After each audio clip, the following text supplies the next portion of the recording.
President Biden is no fan of the Keystone XL pipeline, and he fulfilled his campaign promise to cancel it on day one in office. That sparked outrage in Alberta that a pipeline already under construction and that the provincial government had invested roughly $1.5 billion in vanished in a second. In a heated call with the Prime Minister, some premiers say they want war, and Premier Kenney is calling for trade sanctions against the United States. Meanwhile, the federal government says that they're disappointed, but it's time to move on. Premier Kenney joins me to discuss Alberta's strategy now. Thank you for joining us, Premier. How are you this morning? All right, thanks very much, Mercedes.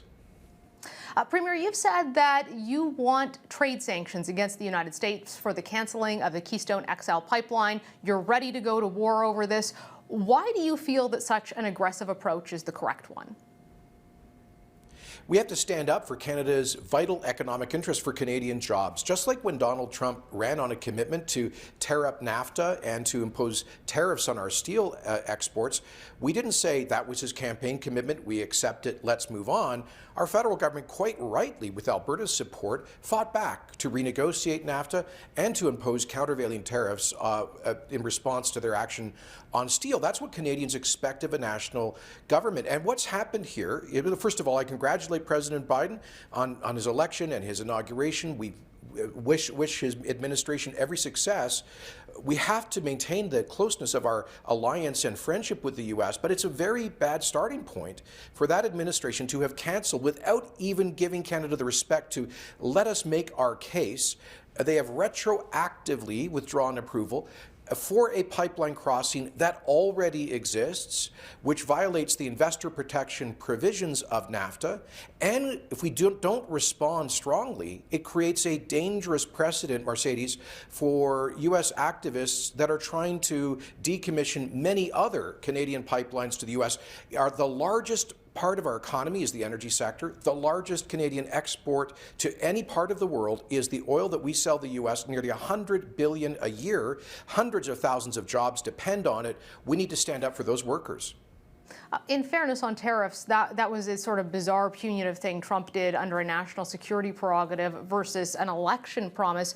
Are you concerned that bringing in sanctions against the United States couldn't trigger a much broader trade war in which Canada suffers significantly? We're a much smaller economy.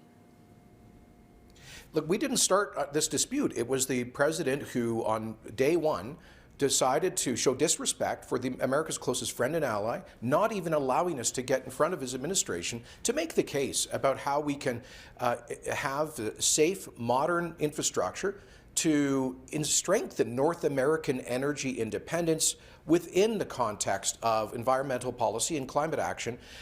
We just wanted the chance to make that case. They wouldn't even let us do so. But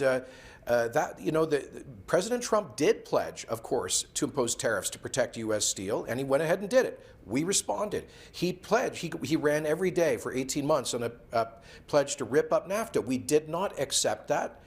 And what's happened now is that key provisions from NAFTA that we defended in the negotiations, like the investor protection provisions, have been clearly violated by the decision. Canadian company, TC Energy, supported over the past year by the Alberta government, has invested significantly in that critical piece of infrastructure based on U.S. legal approval and regulatory approval.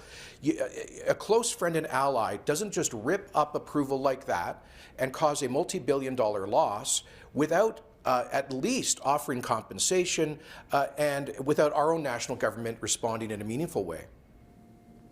There are some legal experts who think that you'd have a better off chance of getting the money back from the company rather than from the United States. But I do want to ask you, as an investor in the pipeline, the Alberta government put about $1.5 billion in, I believe. How much money are you losing as a result of this?